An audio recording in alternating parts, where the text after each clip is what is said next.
अस्सलाम वालेकुम नाज़रीन, मुज़म्मिल सरवरदी के ऑफिशियल यूट्यूब चैनल के साथ मैं हूं मुज़म्मिल सरवरदी। आप मेरा चैनल देख रहे हैं, इसको सब्सक्राइब करें, लाइक करें।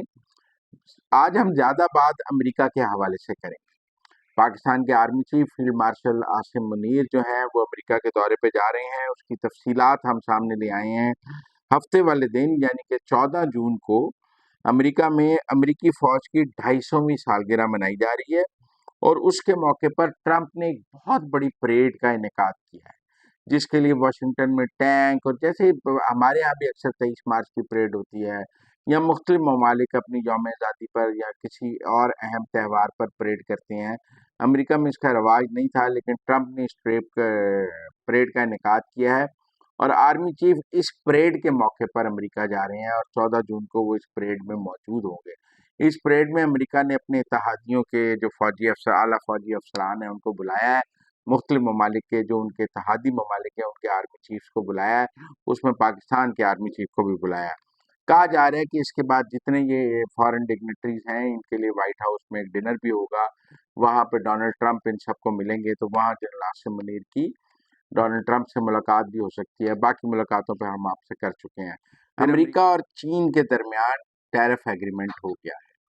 दुनिया में जो टैरिफ की लड़ाई थी उसका इख्तिताम हो गया, क्योंकि बुनियादी तौर पर ये लड़ाई अमेरिका और चीन के दरमियान थी टैरिफ की, और अमेरिका और चीन के दरमियान टैरिफ के मुआहदा हो जाने के बाद लड़ाई काफ़ी हद तक थम गई है। अब यूरोप का और अमेरिका का मामला है और भारत का मामला है। बड़ी लड़ाई चीन के साथ थी। अमेरिकी फ़ौज के सेंट्रल कमान के सरबराह जनरल कोरेला की अमेरिकी कांग्रेस की डिफेंस कमेटी के सामने पेशी हुई है। उन्होंने कहा है कि पाकिस्तान को गैर मामूली पार्टनर है। पाकिस्तान के साथ महदूद इंटेलिजेंस ताउन के बावजूद पाकिस्तान की कोशिशों की तारीफ की है उन्होंने। अमेरिकी महकमा खारजा की तर्जमान टैमी ब्रूस ने कहा है कि सदर ट्रंप कश्मीर पर सालसी के लिए तैयार हैं, इनके ज़हन में इस मसले का हल है। जनूबी एशिया के लिए जो अमेरिका के नामजद मामले नायब वजीर खारजा हैं, ये डोनाल्ड लू की जगह आया है। ये वही डोनाल्ड लू जिसका पीटीआई बहुत जिक्र करती थी, उसने इस्तीफा दे दिया है और उसकी जगह अब आ गए हैं पाल कपूर। उन्होंने कहा अमन और सिक्योरिटी के लिए पाकिस्तान और भारत के साथ मिलकर काम करेंगे। पहले अमेरिका और चीन के दरमियान टैरिफ वॉर जो ख़त्म हुई है उसका इम्पैक्ट पाकिस्तान पर भी होगा और पाकिस्तान और अमेरिका के दरमियान भी टैरिफ का मामला हल होने वाला है। ज़्यादा मामला भारत का फंसा हुआ है और बाकी मुल्कों का फंसा हुआ है। बरतानिया का पहले ही फ्री ट्रेड एग्रीमेंट हो गया है, यूरोप में कुछ सैंक्शंस हैं और बाकी जगह है, लेकिन चीन का सबसे ज़्यादा अमेरिका चीन की टैरिफ लड़ाई थी जो हल हो गई है। बहरहाल जनरल कोरेला की बात करेंगे जो अमेरिकी फ़ौज के सेंट्रल कमांड के सरबराह हैं। उन्होंने डिफेंस कमेटी के सामने पाकिस्तान की अहमियत पर जोर दिया है और कहा है कि दाइश और खरासान एक आलमी ख़तरा है। इसका मुकाबला करने के लिए शराकतदारों के नेटवर्क की ज़रूरत है, जिसमें पाकिस्तान, उज़्बेकिस्तान और ताजिकिस्तान है। उन्होंने कहा दहशतगर्द तंजीमों से लड़ने के लिए पाकिस्तान को शामिल किया है। दाइश को अफगानिस्तान और पाकिस्तान दोनों में तालिबान से मुनक़ता कर दिया गया है, ताहम दाइश कबायली इलाकों में एक अहम नेटवर्क बरकरार रखे हुए। हमारे यहाँ पिछले दिनों खुदकुश हमले की जिम्मेदारी भी दाइश ने कबूल की थी। बहरहाल दाइश पर उन्होंने एक तफसीली गुफ्तगू की है, लंबा हो जाएगा, मैं आपके साथ बात करूंगा। तो उन्होंने कहा हम पाकिस्तान और दीगर वस्ती एशिया शराकतदारों के साथ इंसदाद दहशतगर्दी के ताउन को, अमेरिका और पाकिस्तान जो है ना वो दहशतगर्दी पर और इंसदाद दहशतगर्दी पर ताउन बढ़ा रहे हैं। इसका भारत पर भी एक फॉल आउट है, क्योंकि भारत जो दहशतगर्दी पाकिस्तान के अंदर कर रहा है उसके खात्मे में भी अमेरिका हमारी मदद करेगा, क्योंकि अमेरिका मिनरल्स पाकिस्तान के साथ डील कर रहा है। और एक बहुत सीनियर अमेरिकी सफारतकार ने कहा कि सऊदी अरेबिया ऑफ कॉपर, आपको अंदाज़ा नहीं है पाकिस्तान के मिनरल्स का। उन्होंने कहा जिस तरह Saudi Arabia is Saudi Arabia of oil, Pakistan is Saudi Arabia of copper. तो इसलिए मुझे लगता है कि जो पाकिस्तान और अमेरिका के दरमियान अब दहशतगर्दी के खात्मे का जो मुआहदा होने जा रहा है उसका बहुत आगे जो है।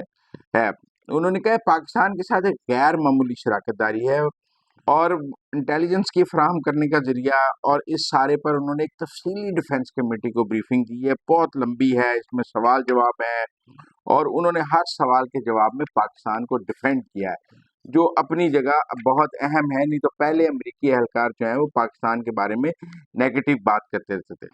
अब अमेरिकी महकमा खारजा की जो वो तर्जुमान है टॉमी ब्रूस, उन्होंने उनसे भी सवाल जवाब हुए। ان کو کہا گیا کہ پاکستان کا پارلیمانی وفد بلاول بھٹو کی قیادت میں آیا، کیا اس کی امریکی محکمہ خارجہ میں کسی سے ملاقات ہوئی؟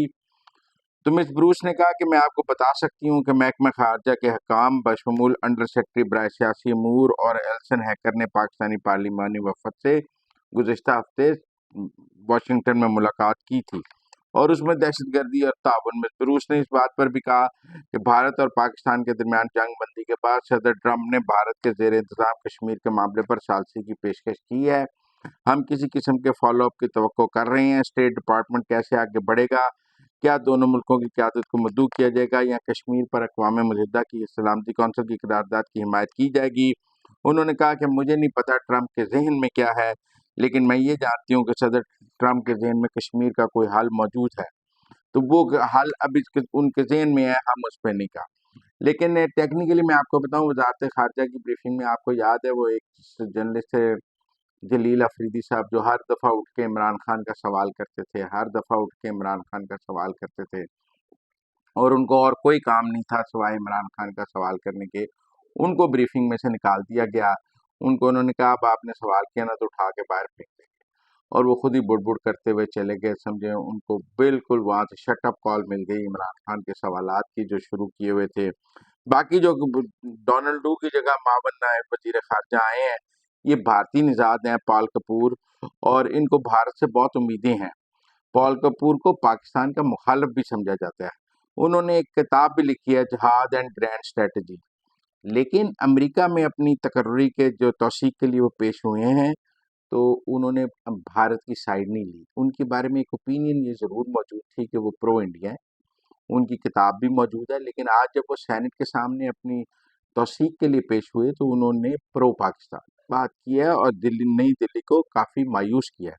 پال کپور نے کہا کہ میں سیکیورٹی تعاون کو آگے بڑھاؤں گا جہاں یہ امریکی مفاد کے لیے فائدہ مند ہو، تجارت اور سرمایہ کاری میں دو طرفہ تعاون کے مواقع تلاش کروں گا، امن و استحکام کے حصول اور دہشت گردی کے خلاف جنگ کے لیے ہندوستان پاکستان کے ساتھ مل کر کام کروں گا اور سیکیورٹی کو مفاد عامہ کو ترجیح دوں گا۔ بہت سارے پرو انڈینس جو ہیں نا وہ ٹرمپ کی مینجمنٹ میں آ رہے تھے، تو تب ہمیں بہت ڈرایا جاتا تھا کہ یہ سب پرو انڈیا ہیں اور یہ سب اینٹی پاکستان ہیں اور یہ سب پھر پرو عمران خان بھی ہیں۔ لیکن اب ہم جیسے جیسے دیکھ رہے ہیں کہ یہ لوگ اپنے اپنے عہدوں پہ آ رہے ہیں، تو یہ کوئی پرو انڈیا نہیں ہے، یہ پرو امریکہ ہے اور یہ امریکی مفاد کے ساتھ بات کرتے ہیں۔ آج چونکہ امریکی مفاد پاکستان کے ساتھ ہے تو یہ پاکستان کے حق میں بات کرتے ہیں، کل اگر امریکی مفاد پاکستان کے خلاف تھا تو یہ پاکستان کے خلاف بات کرتے تھے، کل اگر امریکہ کی پالیسی زیادہ بھارت کی طرف جھکاؤ تھا تو ہمیں ان سب کا بھی بھارت کی طرف جھکاؤ نظر آتا تھا۔ آج امریکہ کا بھارت کی طرف جھکاؤ نہیں ہے تو آپ دیکھیں ان سب کی گفتگو میں بھی بھارت کی طرف جھکاؤ نظر نہیں آتا۔ یہ ملکوں کی اور ریاستوں کی پالیسی ہوتی ہے، تو اس پالیسی کے تحت ان کے سب عہدیدار اور اہلکار چلتے ہیں، ان کی ذاتی کوئی پالیسی نہیں ہوتی۔ اسی لیے آپ دیکھیں پال کپور جس کے بارے میں یہ بہت کہا جاتا تھا کہ وہ پرو انڈین ہے، وہ بھی آج پرو پاکستان بات کر رہا تھا۔